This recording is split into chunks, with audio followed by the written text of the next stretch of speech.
Ooh, I'm excited. We winner.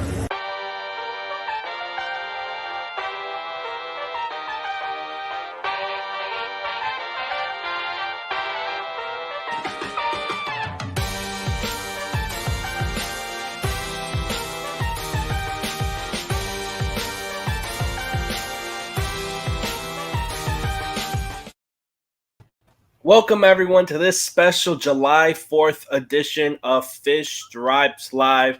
Everyone here hopes everyone watching is having a great 4th of July. I know the Marlins are after sweeping the Washington Nationals. What a series the Marlins did against Washington. You can see we have a really condensed panel here today. We have Eli, Alex, Noah, and joining us, he's half Washington, half Marlins, John Rodriguez. John, it's great to have you on. Thanks for having me, man. I just came back from a trip in DC, and let me tell you, it's one hell of a trip. Beautiful stadium. I catched the first game of the series against the Nationals, and man, to have the Marlins win for you on the road is just phenomenal. It's the first time I've seen them win on the road since 2016 in Citi Field, so it's nice to see it again. Must be nice. Well, as we can see, this is probably one of the craziest games so far this season for Miami. Just, being the Nationals and that clutch home run from De La Cruz. Noah, it wouldn't be De La Cruz without having you talk about him. What did you see from him, and just how exciting was that to see him get that home run? Him and I, we both needed that in the worst way possible. Yeah, he's been pretty bad lately, and that is something that he needed. Hopefully he can build off of it. And that was cranked down the line. I didn't think it was going. I didn't think that was going to stay fair, but it hit the foul pole. You mean it hit high off the foul pole? Yeah, like almost the top of the foul pole. I was shocked. 411 home run in every park. Definitely wouldn't be the first home run over on top of the foul pole. If you remember, Marcell Ozuna hit it on the top just a couple of years ago. It was against the Phillies, if I remember. Yeah, just a big win for Miami. They're back-to-back, actually 10th extra inning win. So a little tired there, but a big performance here, despite De La Cruz and everything. Pitching-wise, Braxton Garrett, I'm looking at his stat line, 7 1/3 innings, 4 hits, 1 run, only walked 1 batter, but struck out 4. Just amazing from Brax after he's kind of been up and down the last couple games. Alex, what did you see from Brax today? Yeah, really good, Danny. Really, really excited for this kid. I mean, I think only one pitch hit 93. So, I think a couple starts ago we were all talking about the fact that he hit 93 like 8 times, and that's really big for him. But today only hit it once, but he didn't need it, obviously. I mean, when you're placing pitches like this, and when this catcher is calling you the way that Nick Fortes caught him, he's mixing speeds. He's using all 5 of his pitches, placing stuff so well on the lower half of the zone. Just no hard contact against him at all, as you can see right here. Slow ground outs, some weak fly balls. Obviously, it's the Washington Nationals. We know they're not a great team. This was not a great lineup for them today. They're missing Juan Soto, but still, I mean, for this guy to come out like this and throw so well, it's very, very cool. And it's getting to the point, honestly, Danny, that we know about Max Meyer, we know about Eddie Cabrera, who should be rehabbing pretty soon. I don't think you could take this guy out of the rotation, because even though he doesn't have the flashy, fiery stuff, he's not going to go out there and strike out 10 guys every start. He's not Sandy Alcantara, he's not Pablo. But he has a spot in this rotation right now, and that's really good for him, because that's something that we never have said for him ever before. But I think he's a lock in the rotation right now. He's been really good. 6-man rotation. That's something interesting that we could talk about perhaps later on. With Braxton, I think it's hard to overstate, how important this start was for him, even against a bad lineup. The key was that he went 7 1/3 innings. The depth is what shocked me. Like, I could actually see him holding down this team to 1 run. That, against the quality of hitters that he was facing, not a shock. But for him to go that deep into the game, his longest start in the majors, Was it his longest of his career? Has he ever gone into the 8th inning in the minors? Nope. Well, I'd have to double check, but I'm pretty sure. Yeah. Well, we know that this is his longest start in the majors ever since. I mean, not to undersell it, that start he had last season against the Padres, where he had 10 strikeouts and they sent him right down with 7 innings. It was a better lineup. You're talking about Tatis, you're talking about hitters like that. This lineup wasn't that. But the fact that he limited his pitches so well, as you just said, Eli, and I can't understand Fortes calling him, because he called him perfectly called him. I mean, and that's been the thing with Fortes is, talking to people that have pitched to him in the past in high school and stuff like that. His thing was that he could always catch velo, but he's kind of struggled with finesse pitchers. Well, today he proved that he could catch a finesse pitcher and call him very well. So this was really encouraging to see out of Fortes as well. In addition to Braxton, really good for that battery today. I'm really excited for them. Even if it was against the Nationals, I don't care. Really cool, really good, great to see. And in addition to, and I'm sure we'll get this, in addition to Braxton having a spot in this rotation, I think Nick Fortes should have a permanent spot in the Marlins lineup every single day. So yeah, good to see. Bouncing off of that with Nick Fortes, who's shown nothing but poise behind the plate and skill at the plate. I don't see how you can take him out of the lineup. I just don't see it. Having Stallings as your DH, that was painful.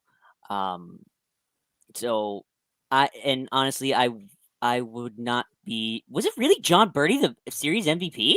Yeah, it was slim pickings because not a whole lot of these guys had a huge impact.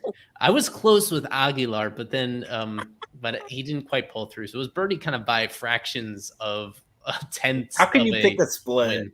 Let's go. Right. I'm kicking myself because my original thought was Marlins take 3 out of 4 and Sanchez wins MVP, and he would have been the winner if I had stuck with that. But then I kind of shifted at the last minute. I was getting really negative. I saw Billy Hamilton on this roster, and that's when I gave the extra game to the Nationals, and I switched Billy things sacked up. Bunt Hamilton? So yeah, it took me. I second guessed myself, and that's what it takes for me to get shut out in a series for the first time in a while. Everybody else picks up at least 1 point, and of course Noah is one of his few perfect series in a while. So I just wanted to put that in context while Noah was talking, so that people give him some respect, so they know who's talking right now. It's somebody that saw this coming, or maybe not, but yeah, that was all luck. That was all luck. Yeah. But I will say, first off, Nick Fortes' catching equipment today, it looked awesome. Yeah. With 100% looked awesome. I really think he should be catching Sandy tomorrow. It's almost like John Buck. He used to wear these slick designs behind the plate, so it's refreshing. It's refreshing to see some designs behind the plate again. Well, let me ask you, John, who is a better hitter, John Buck or Jacob Stallings? Oh, good one. I think John Buck just by a teeny bit, if I remember. But man, that's a good one. That's a good question right there. What was John Buck's sprint speed? Woo. His framing metrics. Framing. Probably bottom barrel for sure. I wanted to go on and talk about, you guys mentioned this lineup. Going into this game, this was probably one of the worst lineups that the Marlins put out this entire season. You had Jacob Stallings in DH, Billy Hamilton in there, Luke Williams. Not a great lineup coming into the game, but just what were your thoughts, after the game with this lineup? Hopefully we don't see a lineup like this again, but they did get a win, so there's that. What did I say before the game? I said it before the game. It's these kinds of lineups that seem to pull wins out of their behinds. There was no doubt in my mind that they were not at least going to keep it close and probably win today. Just whenever you see one of these clunker lineups, it's probably going to be a win just to spite you. Yeah. Okay. Well, whatever. If you actually watch this lineup, this lineup was as bad as advertised. They got 1 run during regulation during the main 9 innings by playing classic small ball. If Luke Williams does not quite get that bunt down for a hit, if it just curls foul a little bit and he doesn't get on base, they don't score in that inning, because the only way that Billy Hamilton moved him around was with the sack bunt because he was already on. And Aguilar eventually scored him with 2 outs. If that bunt isn't quite in the right spot for Williams, then maybe they lose this game 1-0. Like that was a very potential outcome of how this played out, and people would have been understandably furious with how things happened. Mattingly did not go to any of the quote good vets, the guys that were given the day off, until the 9th inning. He waited all the way to the 9th inning when they already blew the 1-0 lead, when it was a tie game, before going to anybody off the bench. So that was just he compounded his own issue by not looking to get insurance runs a little bit earlier. Like he could have gone to his bench as soon as Corbin was. I mean, the problem was, they were just so bad that Corbin was able to go 7 full innings, which is not something he does very often. This was Alex among us. I know Alex was the most upset with the decision, and very rightfully so. Like they tried really hard to blow this game, and it took, as we touched on, just an awesome combined effort from Braxton and Fortes to limit the Nationals on that day, because the Nationals had a bad lineup, but the Nationals lineup was probably even a little better than the Marlins one on this day. This approach to bench several impact hitters on the exact same day in a stretch where guys need days off, but they don't need days off all on top of each other, because when you do that and you're in a situation with some key injuries where the fill-ins stink, then you're putting yourself in this position where you almost get shut out against the Nationals, against the guy who has allowed the most earned runs in baseball this season, in Patrick Corbin. Yeah. This was a really rough day for Mattingly, but he pressed the right buttons when it came to the bullpen, I guess, based on the guys that were available. Those guys made it kind of nerve-wracking as well. This was not pretty, but you need wins like this, and it's very hard to sweep a 4-game series, and they were able to do that. Yeah, all of them close games, and this one especially nerve-wracking for sure. Yeah. So with that, the Marlins are now 2 games away. See what they can do with the Angels. Alex, what do you just have to say? No, I mean, I already told you guys earlier. I'll preface it. Glad that they won the game. I mean, great, awesome, 100%, fantastic. But from the outset, and I told you guys this earlier, Don Mattingly, and I'm really not somebody that's like, you see the lineup every day and you go on Twitter and you complain about the lineup. No. I mean, Don Mattingly, I think overall over the course of the season, has done the best with what he's had. There have been occasions and decisions that he's made. We talked about the decision with Sandy Alcantara earlier in the season to pull him. Hated it. And then this decision today to take this guy out of to throw this lineup out. Like Eli said, guys need days off. It's an 11:05 a.m. game after a night game, right? Or after a later game. I get it. I understand it. But you don't have to bench all 4 of those guys that they benched today on the same day. And then during the game, as Eli also mentioned, you don't go to these guys in a very manageable game. If situations weren't perfect and the Marlins if things didn't wind up exactly how they did for Miami, we could be sitting right here right now talking about a 3-1 series and the Marlins completely letting this game go just because, or mainly because, of decisions made by Don Mattingly. He threw out a very bad lineup. You have your worst hitter on the team is a designated hitter. The designated hitter's job is to hit and do nothing else. And you have your worst hitter in the strikeout. I can't understand that. I mean, even if you want to give a guy a day off, what? Avi Garcia can't go out and take 3 at bats? I mean, well, Joey Wendell, anybody else except for Jacob Stallings, it just made zero sense. It was a losing effort from the start by Don Mattingly, and somehow they won.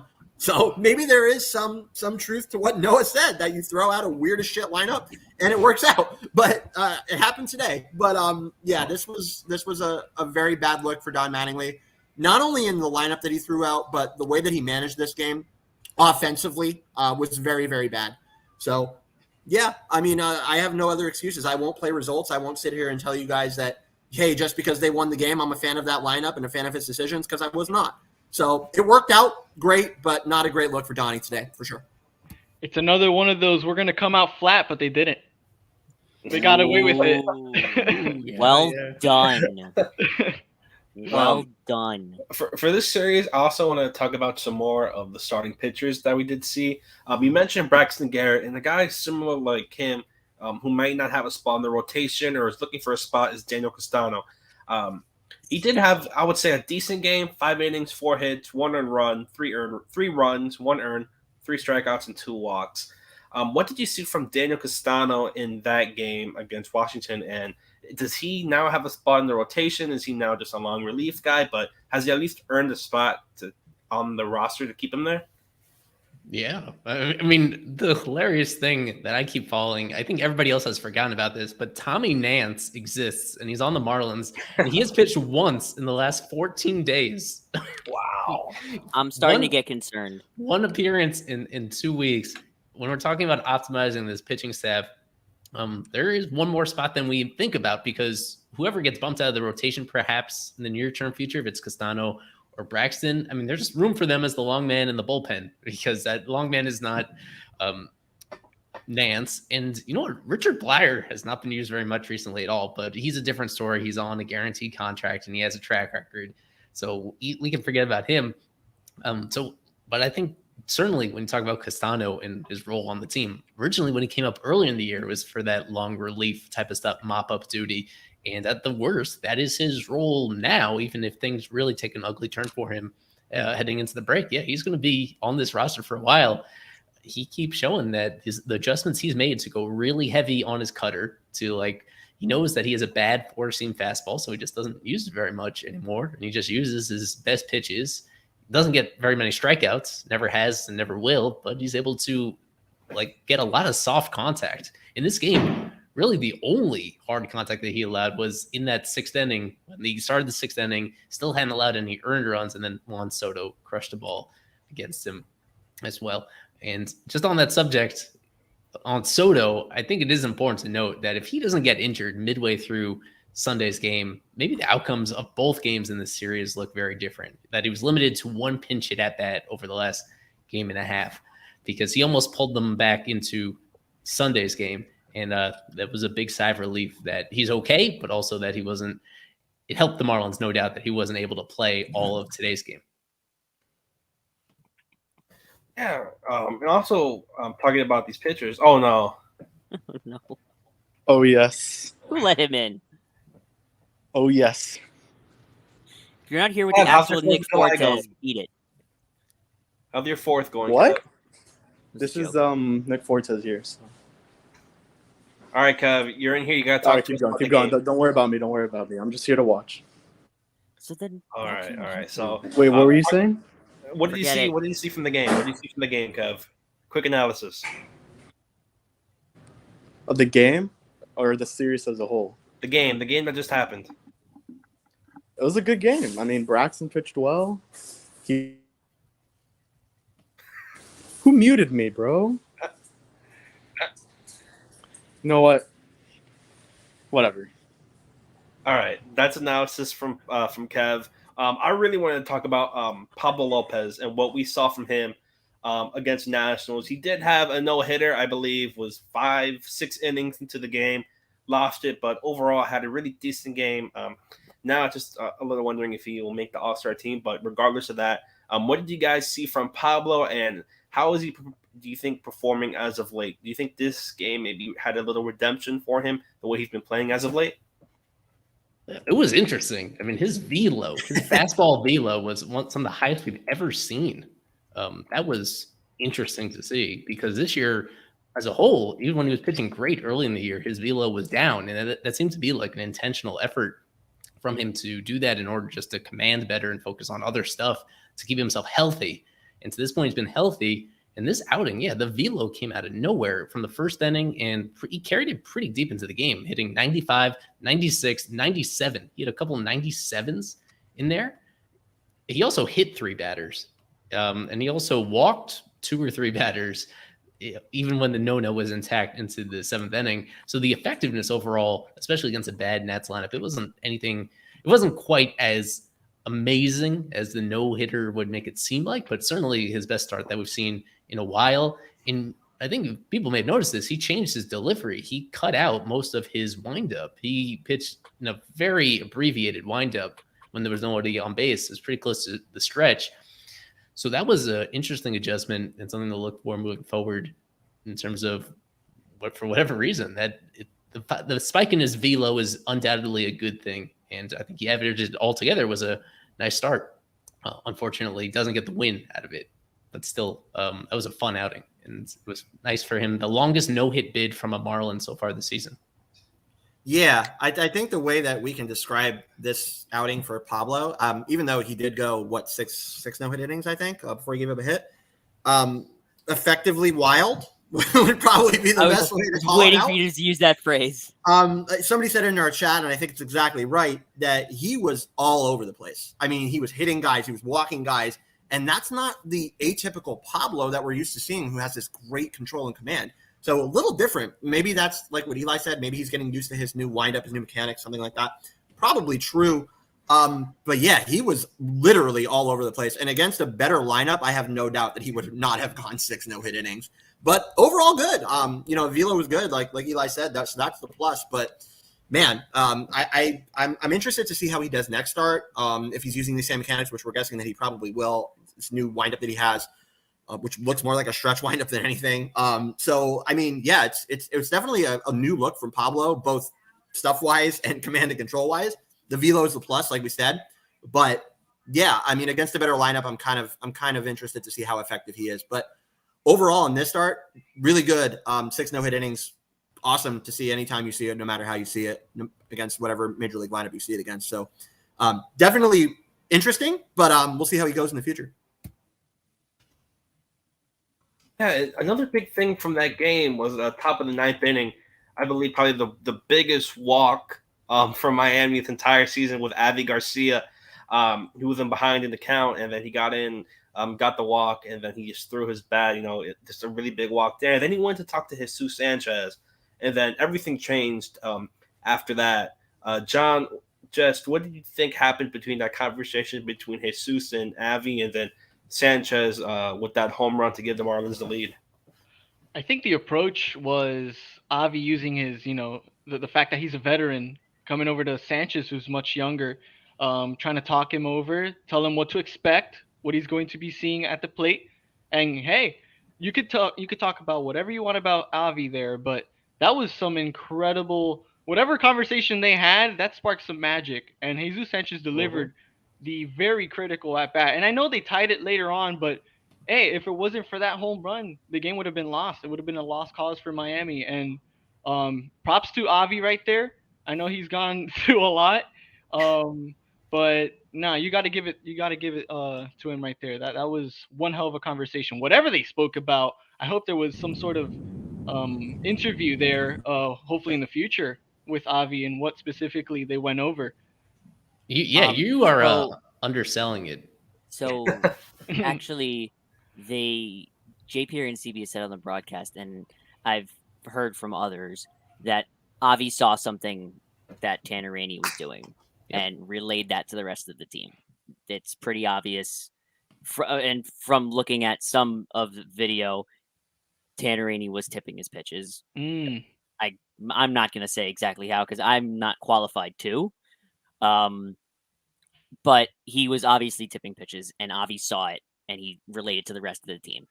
Right. To remind people about how Avi drew his walk, it was a 3-2 breaking ball that was over the plate, and it dipped like maybe 6 inches below the knees, if that. It was a really close pitch and an amazing take, and he took it pretty confidently, which you don't do unless you know that it's what type of pitch it's going to be, and it's going to sink outside the zone. Because if that's a fastball based on where it was midway in mid-flight, then you need to swing. You need to be protective. Right. It even ended up as a close pitch the way that it was. Absolutely. He was tipping pitches, and he picked up on something very close. You wish that would happen more often. It obviously doesn't, because Garcia's only drawn like a handful of walks all season. And you know that if this was something that happened frequently, that number would be a lot higher. I mean, earlier, was it in this series that he had, I think it was against the I'm trying to remember what game it was where Garcia had this terrible strikeout on a pitch that was more than a foot, like it's outside the zone. ended one of the games in the Cardinals series. Yeah. Well, there have been some amazing moments. I think overall, though, it comes pretty close to canceling the whole thing out. I'm not sure about what Devin's saying about completely changing the opinion on him. I mean, including today when he gets a hit, a lot of hits that are just ground balls that are hit hard, but he's still like not consistently lifting the ball. It happens Gets on once that base. happens. Once that happens more frequently, then he gets pretty close to the guy we thought he was. He's certainly better than he had been in April and much of May. This was an awesome moment, though. He does deserve so much credit for picking up on that, and of course, as you said, passing it along to Sanchez, where Sanchez was able to, in turn, knowing that it was going to be a fastball, put such a good swing on it to make it a no doubt home run on a 2-strike count. That was a really amazing sequence right there. And not just yesterday, it carries over to today when Brian De La Cruz is facing Tanner Rainey. It's the same guy. Has he figured out what the issue was that he was tipping, or is he still tipping? I was kind of shocked that the Nationals put him out there in that situation, knowing that the Marlins had his number the day before. Yeah. Yeah, I mean, it's been better, as Eli said, for obviously Al Garcia. He does have a 7-game hit streak, very quietly, only 1 hit in every game, but he does have a 7-game hit streak. So good, but definitely still not the guy that the Marlins thought they signed when they signed him to this $53 million deal. Hitting literally for 0 power. I mean, still, he's not hitting for power whatsoever. However, it's been better lately, so maybe he's figuring it out. It's good to see him pass something like that along to younger players that, hey, this is what this guy's doing. This is what you need to look for. It's a good moment. That's what a veteran player honestly should do. That's what I would expect him to do, is to do something like that, and it's good to see that. But overall, he does still have a 72 WRC plus, which is pretty bad. So, everything together, it's good to see him do better lately for him. With Jesus Sanchez, that pitch that he hit out was literally almost off of his foot, and he somehow got his bat on it and barrel on it to hit out, which was great. And then today, something that shouldn't be understated whatsoever is the fact, and I just said it to you guys in our chat, but in that at bat where he had the double, opposite field double, his mechanics were so much better on that swing. His head was down. He was stepping towards the baseball. His hands were extended. He just looked so much better than this guy that's trying to pull every single pitch that he sees. His head's flying up off the ball. He looked really good mechanically in that at bat. And I know it's one swing. I know it's one at bat. But it's encouraging for me to see that he's mechanically adjusting and starting to figure things out, even if it is against Washington and maybe the guy's tipping or whatever he said. Maybe he's realizing things in pitching and stuff like that. That's all great for the growth of a player. So great series for Jesus Sanchez. I was personally of the opinion that this guy needed to go to the minors and figure it out there. But he's kind of slowly starting to figure it out here, which is fantastic. So I'm happy for Jesus. Great series for him. Yeah. Isaac, are you there? Can you hear us? I sure am. How's my audio?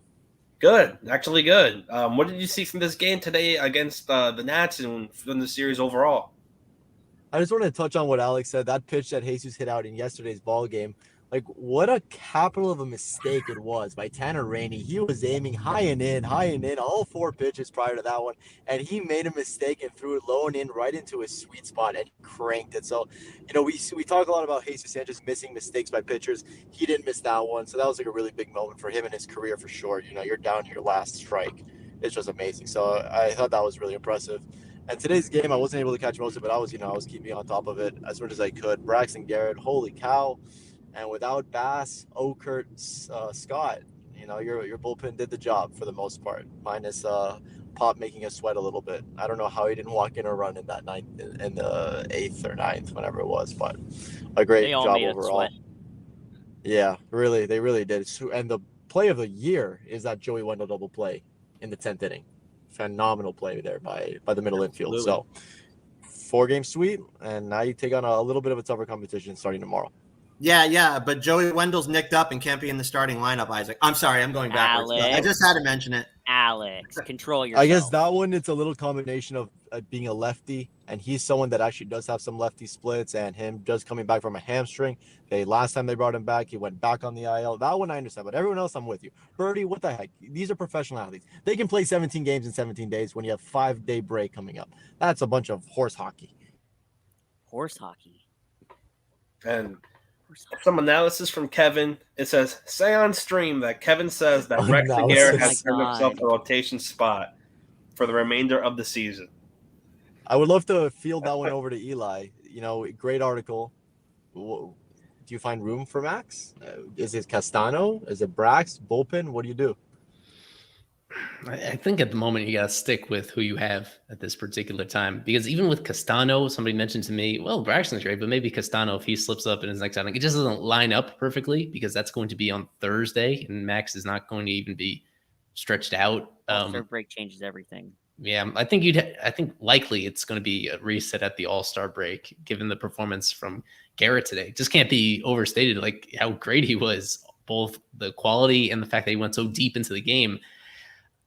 I think maybe you could give some thought to what a 6-man rotation looks like, considering the fact that right now they have, at the moment, they've been getting enough length out of their starters so that both Blyer and Nance have been missing in action, that they've been able to do it with like a 6-man bullpen for the recent history. I just don't like the chances of that keeping up when you don't have any off days coming up for another 2 full weeks. Otherwise, that's kind of an alluring option, the 6-man rotation, simply keeping everybody in there and then calling up Meyer for a couple turns. But yeah, I don't think that's going to happen.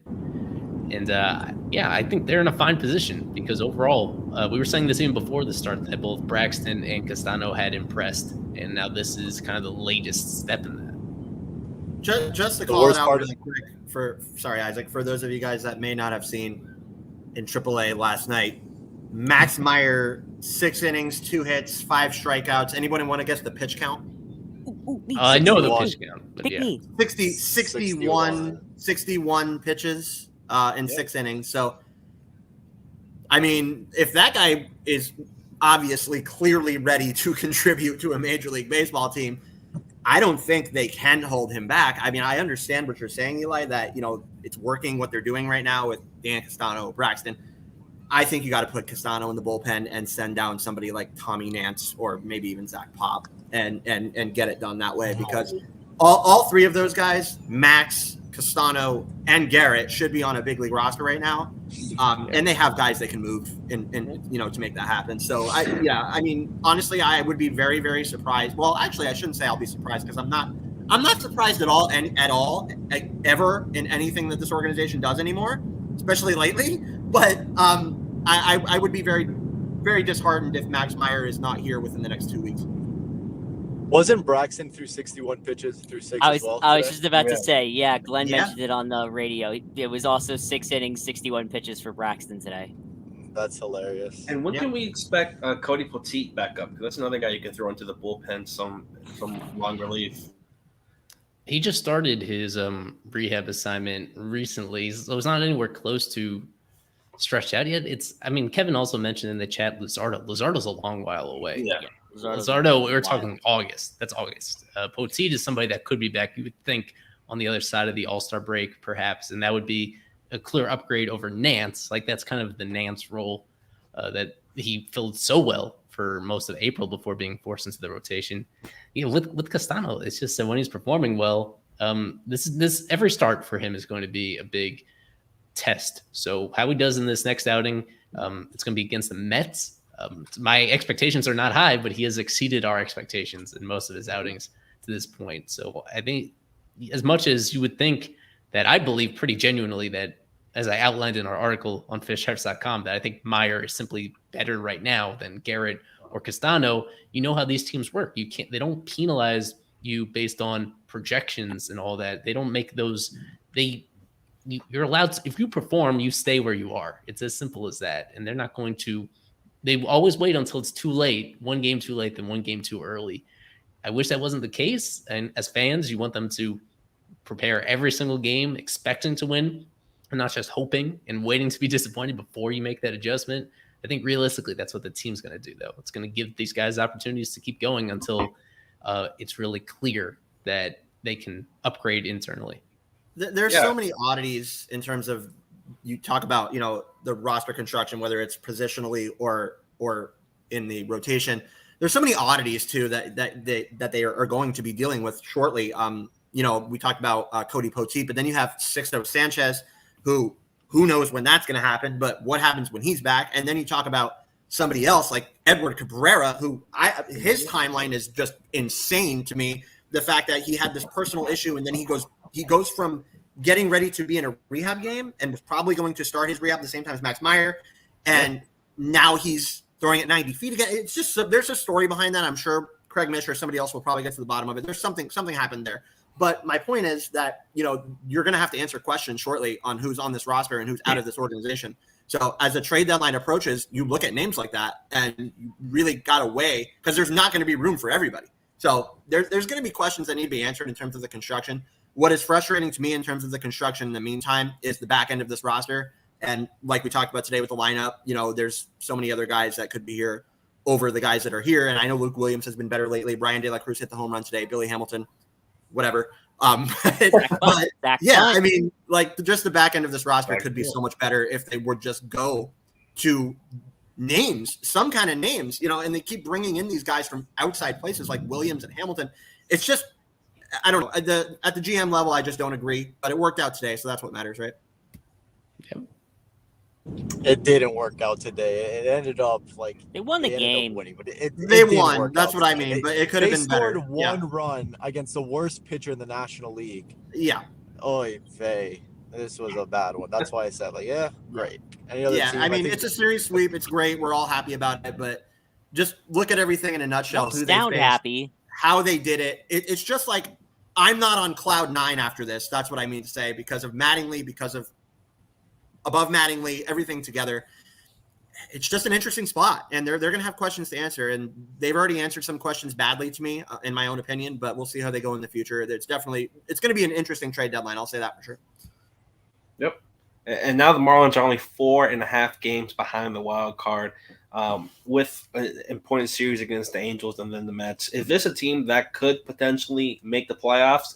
Let's say they get to 500, they get to maybe two games behind in the wild card. Do you see them as buyers? Could this team be actually buyers instead of sellers? Well, let me look at the playoff odds right now. If they get out of their own way, then yes. I'm going to guess, Eli. I'm going to say 2.2. I'm going to guess No. They've been creeping up. We've won 5 games in a row. They were in the 2s, I think, 7%. 5 games ago. Now it's 7.8%. 7.485. 7.8 according to Fangraphs. I checked yesterday. Baseball Reference playoff odds for the Marlins were like 2.9. Those are garbage. Those are they use a formula that doesn't really make a whole lot of sense. Okay. It doesn't really take players into consideration. I think Fangraphs is, the most reliable one. You could also check PECOTA from Baseball Prospectus. I think it's similar, where at this point, I think what we've learned this season in the National League is that the National League is a little bit better than people thought in terms of depth, in terms of actually having 6, 7, probably 8 teams that I think are better than the Marlins. But if a couple of them, you need a couple of them to really slip up, whether it's the Phillies or the Cardinals or the Giants, or I should say, the Braves. The Braves? You really expect that to happen? No. On what planet? The Braves, the Mets, the Dodgers, I think, are very safe in their respects. And honestly, the Padres kind of are too. It's really 5-ish teams for 2 spots at this moment. They're clear tier above the dregs of the National League, right? Like they're better than last year. You can say that. They're better than the Nationals. They're beating the teams they're supposed to beat. Right. I think, you know what? Is that I think they're going to really go back and kick themselves in the tuchus for not beating the Arizona Diamondbacks more. What were they, 1-5 against the Diamondbacks? And they just really they sharded all over the bed on that series. Thank God Jacob Stallings saved the year with a base hit in the last game against them. Oh my God. I was trying to forget those games. This is a stat that you guys already know, but it needs to be harped on again and again, that they are 12-1 against the Nationals this year, and they are at a 400 winning percentage against everybody else, the non-Nats. When they played the non-Nats, they are basically the Nats themselves. They've been really bad against everybody except Nationals. This has been unlike anything in recent Marlins history. They've not had a other NL East team that they've beat up on to this extreme extent in maybe ever in franchise history. This has, if you're looking at my opinion, and I underestimated where they'd be record-wise at this point, because I did not think they were going to win almost every single game against the Nationals, because this is not how it's supposed to work. No matter how bad the opposing team is, for this to be so lopsided, this has made like a little measurable difference in their outlook, but I don't know if it's all that meaningful. I don't know if that's predictive once they actually play these better teams as they're about to. It becomes meaningful if they continue the success after this series. Yep. That's the only way it becomes meaningful. If you wash out these wins with losses against other teams, then it's a moot point. Right. This is arbitrary, but there's this very fun optimistic, to see. very optimistic Marlins fan, David Torres, who listens to a lot of our stuff. I don't know if he's on the stream right now, but he keeps asking me every few days what's going to take for me to believe. And the number I threw out there is that if they have a winning week this week, like so, they already have one banked, this one win. If they go 3-3 against the Angels and Mets combined, and they do not lose anybody else due to injuries, because right now they already have shaky depth, especially on the position player side. They stay healthy. If they win 3 of the next 6, combine these 2 series, moving 2 games under 500, and hopefully nearing the returns of either Soler or Jazz or both, plus the pitching. This is a big week, and I don't think the expectations have to be that high. It's just they need to avoid getting their asses kicked. They tread water basically at this point, and that's a lot to ask when you're not playing the Nationals. Yeah, and then after those series, the Mets to play the Pirates 8 times within, I believe, 2 weeks after that Mets series. So that's going to be Marlins need to take, like the Nationals, 7-6 games, if not sweep both times. But we are here today to talk about the Marlins versus the Angels, a big matchup that is coming to you tomorrow. Big pitching matchups for both games. The first night, it is Sandy versus Thor. And then the second night, Shohei versus Trevor Rogers. 2 big-time games, 4 big-time pitchers. Should be a really great series. John, what are you looking for in this series, and how excited are you to watch these 4 pitchers pitch? I think the fan side of us all was hoping that we'd see Sandy against Shohei. Would have packed the house for sure. Honestly, I'm just looking for 2 wins. If we could split, perfect. But if we're looking for 2 wins, we're trying to get back to 500. And the National Series, whatever, it's the Nationals. But right now, the Marlins need to chase down that 500 and even go higher than that. And the Angels are one of the teams to do it against. For Noah Syndergaard, if I'm looking right here on Baseball Reference, he's done pretty well against the Marlins in his career. Very well. He has a 2.16 ERA in 12 starts against the Fish and a .973 WHIP. So, for Thor to come back to Miami, we'll see how he fares with his new team. It's really well against Noah Syndergaard. Who's that? John Birdie. Oh boy. We'll see 571. what they do. 571. I think a big part of those starts were we're prime Noah in New York, the Mets against, Stanton and the Yeliches, which are obviously very impressive. So he has regressed a tiny bit, but he's still Thor, don't get me wrong. I think we have to pray for at least a series split. I'm with you. A sweep would be so swell, and so many ways getting back to 500 going into Citi Field. So if you lose all 4 at Citi Field, it's okay. Exactly. All 3, I don't know. Right. But I would be extremely happy with a split in that series because they're as clunky as the Angels are, they're a good ball club. They have a decent bullpen and they have the best player on the planet on that team. And don't forget, the Marlins did play the Nationals, the Angels already this season. They played 2 times in LA. I believe it was the second series of the season. This was the Luzardo 12 strikeout game in that series, and Marlins got swept by the Angels. They did not play good at all against the Angels, despite a decent start by Luzardo. But the Marlins are kind of iffy so far this season with the Angels, and they really do need to pick it back up with Sandy. Eli, what do you see from this series from Miami and their experience with the Angels so far this season? I see a lot of familiar faces on the Angels roster. It's I guess, who do you want to start off with? Monte Harrison. He was awful in AAA with them after being released by the Marlins and signing with them in AAA in free agency as minor league free agent. Oh, he did heat up. Okay, he heated up at the end of his AAA tenure to get up to 213 with a 673 OPS in an extremely hitter-friendly league. It was with 20 stolen bases in 50 games. That's one thing he still has amazing speed. And he's up now as kind of the platoon player, occasionally starting against lefties, mostly just uses a pinch runner. But he's back, and he's in prime form in the major leagues since he's been up. He has 5 at-bats, and he has 5 strikeouts, as expected. but he is here, and I'm excited to see him. Like, on a serious note, I did like Monte quite a bit when he was a Marlins prospect. And so it's cool that he's sticking on their active roster for longer than he did at any point last year. I mean, last year he only had maybe 1 or 2 cups of coffee on the Marlins roster. And we'll be sure to interview him coming up this series. And they didn't take him seriously. More, at the same time, even more recently, they acquired Jonathan VR. He was DFA'd by the Cubs. People don't think of him much as a former Marlin, but he spent a little more time in the majors than Monte did when he was with the Marlins in 2020. And he's been up and down since then, mostly down. But he's on their team now, I guess, playing a lot of third base because they lost Anthony Rendon. And I think David Fletcher is out as well. This is a super thin offensive team at the moment.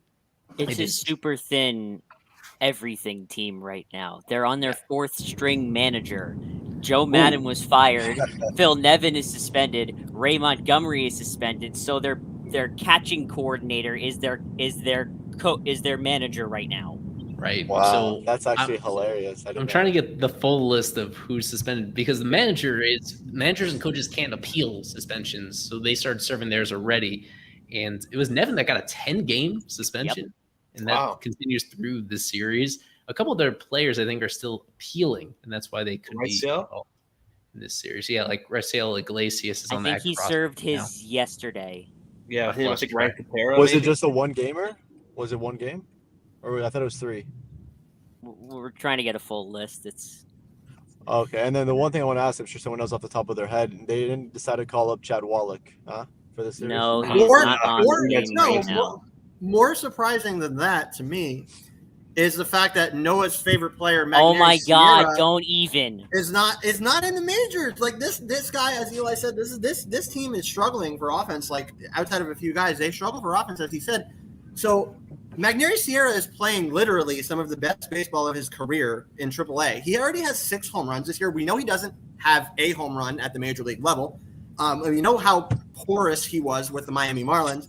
However, he is playing great baseball in AAA. I think for the the Salt Lake Bees, I think is their AAA, right? So it would just be comedic justice for him to be called up like today and just rake against the Marlins. Why not? 289, 351, 412, 6 home runs. Why not? That guy, honestly, he should probably be on that team. I mean, honestly, and if he comes up and is not good, then whatever. But I mean, give him a shot. You could say I told you so. What? Noah has a. Mm-hmm. Oh, I just wanted to call out one more thing before we get off of Magneuris Sierra, but just before we get too far off of Syndergaard, I know everybody's excited to see Shohei Ohtani in Miami for the first time, which, yes, that's going to be cool. But, I mean, Noah Syndergaard is absolutely ridiculous against Miami. And is that past Noah Syndergaard versus current Noah Syndergaard, as Isaac pointed out? You could probably make that argument. But he has made the 3rd most starts of his career against the Marlins of any other team. I think he's faced the Nationals and Phillies more. But he's made his 3rd most starts against Miami. His ERA is, I think, right around 2. And he has struck out 81 batters and walked 7. So he is very, very, very good against the Marlins. So Sandy and him tomorrow is a great matchup, a really great matchup. And then you have Ohtani going in the next game. Man, there's still tickets available, which I'm sure there is. Go watch these players because this is a great series to go watch, and a team that doesn't come to Miami very often. So go check out Monte #1, maybe Magneuris Sierra. Go check out these pitchers because it's going to be a great, great series. Chad bleeping Wallach if you're really getting frisky. Marlins.com/tickets, guys. Go and get your tickets. Or StubHub or Game Time. Alex, why don't you go to the game, man? You're always on the. Come on, Alex. I got to work. Come on. I got to work. He's saving it up for the Pirates series. Another side note, Mike Trout has 2 hits at Lone Depot Park, one of them being a home run. He hit it back in 2017, if I'm not mistaken. And then his next at-bat, he got hit on the hand and broke his hand. I want to go a little bit and talk about the other player you guys were mentioning, Shohei Ohtani, just having another MVP-type year, 2.68 ERA, 101 WHIP, OPS of 847, 18 home runs. The guy could do it all. Probably the best player in baseball at the moment. 1 or 2, and 2 or 1 being Mike Trout. What do you guys see from Shohei? First, going up against Sandy, and what do you guys see against him? And then also, pitching-wise, how do you think the Marlins lineup will fare against Shohei? Eli. Well, Shohei is a hitter on Tuesday before starting on Wednesday, and he got off to a slow start as a hitter this year, and recently he's been hitting at the exact same level he was last year when obviously he won MVP. He hit almost more home runs than anybody else in the AL last year, 46 of them. He's on that kind of pace, if you look at the last month and a half or so. So he's incredible power. Right near the top of the list. It's him kind of a half step below Judge and Stanton when it comes to raw power. That's it.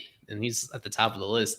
What people always say when they don't get to watch him much in person is how surprising his speed is, and the fact that he's almost as elite as a base runner as he is with some of his other tools in terms of so many infield hits, creating so many mistakes on creating errors and reaching on errors that way because of how fast and how quickly he gets out the box as well.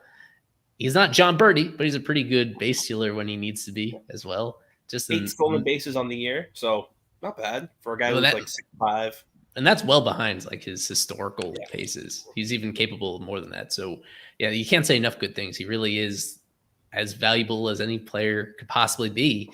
But really, I'd say overall, he's been even better as a pitcher this year than he has been as a hitter. He's been more consistent as a pitcher.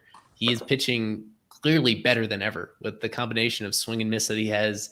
The velo is higher than ever. Like he is kind of on the same tier as Sandy. I'll have to double check this to be sure. I think the average fastball velo, the max, he's a guy that does hit triple digits repeatedly in his starts. That's pretty special. And to have actual command of that, he's not going to go a complete game. I mean, Sandy is unique in that aspect, as we talk about again and again in this era, but Shohei is in a legit all-star caliber pitcher and hitter again, just like he was last year. Yeah, and the guy throws five different pitches, and all of them are good. Like, and as Eli said, fastball velo average is 97, and he can easily hold that through his starts. He's special. Honestly, I mean, in all the years that I've watched baseball, he's probably one of the best pitchers that I've ever seen throw the ball. He's that good. He is very, very, very good. And he will be a challenge for this Marlins lineup. So, yeah, I mean, obviously he's going to be – and then aside from that, he's fantastic as a hitter. So, I mean, honestly, I don't think I've ever seen a player like this that can be so good on both sides of the ball. I've seen players be switch players like that, but I've never seen a player that is so good at doing it on both sides of the ball like this player is. And he's only 27 years old. So, very, very good. Is this the best we'll see him at age 27?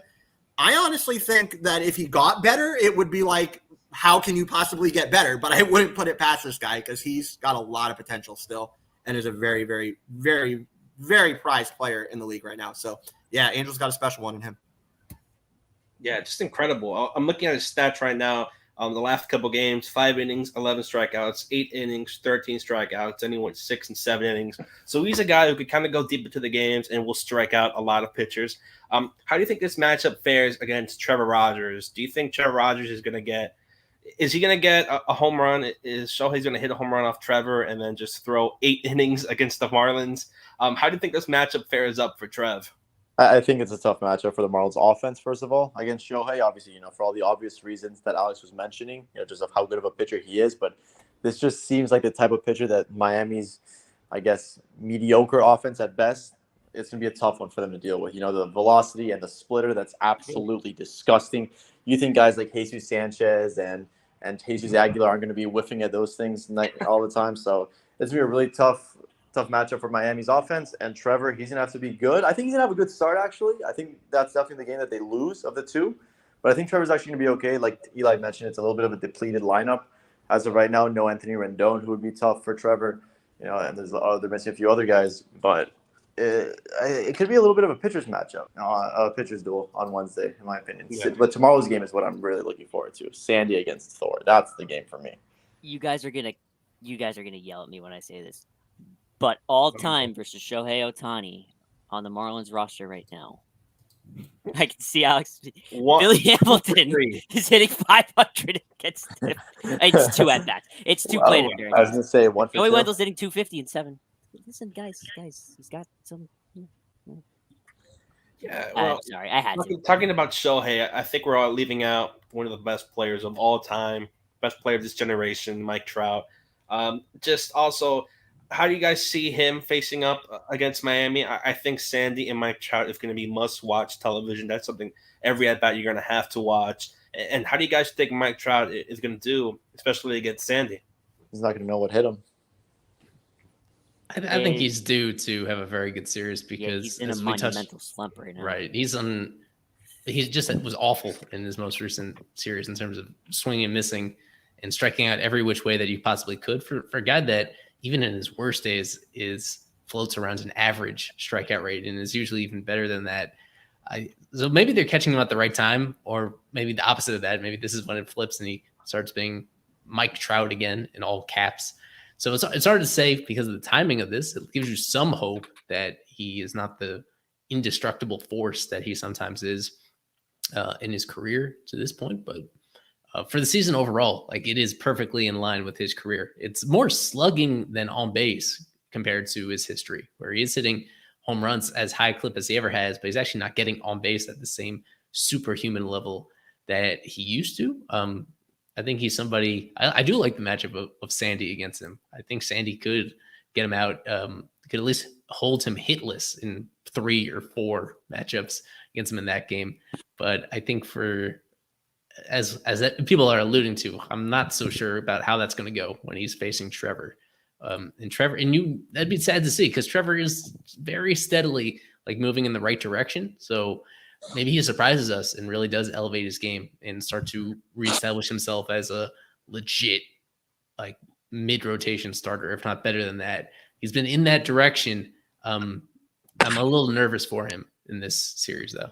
If you want to break into very small sample sizes, which I know Noah loves, Mike Trout in 7 games against the Marlins is 318, 516, 636.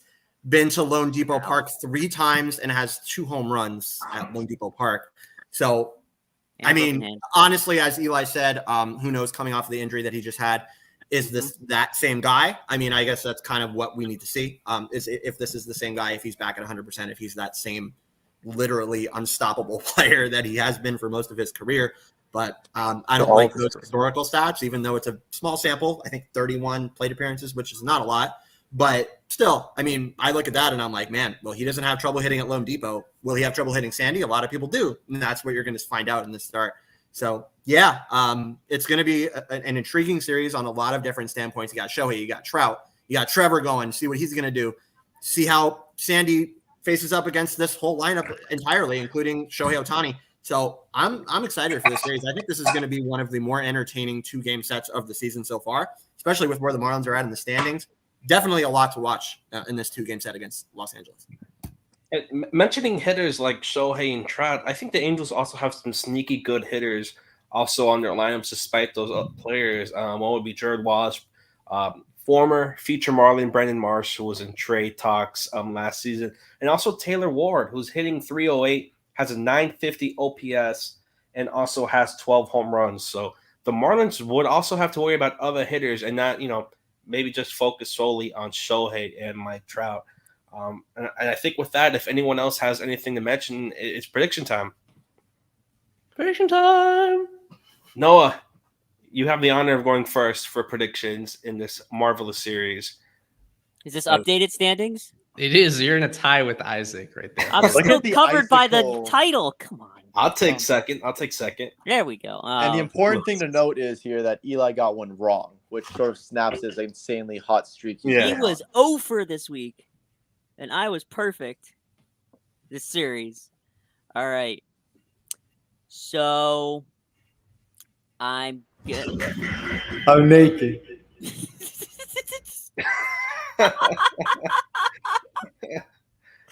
Only in Fish Stripes Live. Wait, how do I exit? Wait, I'm so confused. No. Exclusive content. No, dude, stop. All right. Go ahead, Noah. Continue, Noah. I'm trying. He's Focus. distracted. I'm trying to not. Very good. I'm very sorry about Stop that. laughing right now. Oh my god. That didn't just happen. I think the Marlins take both of them, and do I go with Sandy or John Birdie? I think I'm gonna go with John Birdie again. Wow. Yeah, I'll go with John Birdie again. I'll think Marlins take both and John Birdie. We'll go from one John to another. John, what's your prediction for this marvelous series? Nice transition. I have the Marlins going on a split against the Angels. I do think that they'll win the first game with Sandy on the mound. If I'm looking at Shohei's track record in 2022, the last time he had a bad start against a sub 500 team was the Texas Rangers back in April 14. So I don't really see too much there on the second game. I do hope that Trevor has another good game. I saw him pitch against the Nationals. You're hoping for something similar to that, maybe even better. But it's hard. It's gonna be a tough challenge there for Trevor. And my series MVP for the Marlins in this series is going to be my boy, Garrett Cooper. Bring him to the All-Star game. Going Coop. Ooh. Alex. You guys aren't going to like mine, but I'm going to say that the Marlins lose both games. Unfortunately, I just can't get behind it. Honestly, I know it was a great 4-game sweep against Washington, but the way they did it today, the way that this roster is lined up, on the back end, I hate. I've told you guys that many times. I love Sandy Alcantara. I think he will be very good. I think these will both be probably close games, I will say. But I'm going to say they lose both, honestly, because I just don't like how this lineup stacks up against quality pitching. So the Marlins lose both games, and because he is both pitching and hitting in this series, I will go with Shohei Ohtani as the series MVP. Yeah. Eli, are you in the same boat as Alex? No, I'll go with the series split. I think Of course. go 1-1 with my original series MVP prediction for the last one was going to be Jesus Sanchez, and I will stick with him here. I think he was kind of teetering on the edge of being, is he really the center fielder? Should he really be playing every day? And I think he's got a nice, I like where he's at right now. And I believe that at least in that one win, he'll make the difference. So he's my MVP. Isaac, you're up. So I'm going to say that the Marlins split with the Angels 1-1, and I think that Sandy wins the MVP just because there's just only 2 games. He's pitching in half of them, and I think he's what are the odds that he goes another 7 innings, right? So I'm going to go with Sandy. Yeah, right. So I'm going to say Sandy goes 7. I'm sorry. I'm saying Sandy wins MVP, and they split the series against the Angels. I don't think with Trevor and Sandy they lose both. I hope Alex is wrong. Did we give Kevin's prediction Yeah, when I zoned out? Yeah. Did he send the video? Oh, God. No. He has the same prediction as you. We banned videos. Oh, the exact same prediction? Sandy MVP and them winning the first game, splitting it. What a cow.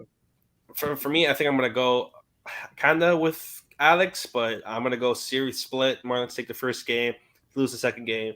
I have Shohei Ohtani as MVP. If any other way, 3 games, I might have gone for Sandy, but just Shohei's going to play in every game. He's going to pitch in one of those games, so I think he's going to be more valuable in terms of MVP. So for that's my MVP, Shohei Ohtani. Marlins go 1-1. Any final thoughts? Anyone for this series, for the national series, before we go off the air? I do want to mention to people that have stuck around for this whole show that on our next stream on Thursday, we're going to do 5:30 on Thursday. And we do have all our guests are special. John is very special. The dozens of guests we've had so far this season are special. Our next guest, he's a first-time guest that I think a lot of people would recognize. He's Billy Gill from the Dan Le Batard Show. He's a very big Marlins fan.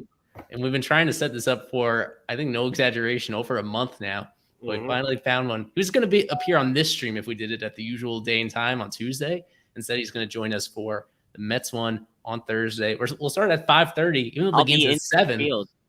So we give it a cushion to potentially go longer than an hour if there's enough material to cover with Billy. Obviously on some of the analysis stuff, but a lot of silly stuff, I imagine, about what Billy does there. And he knows the Marlins probably as well or better than any of us do. So that should be a great show.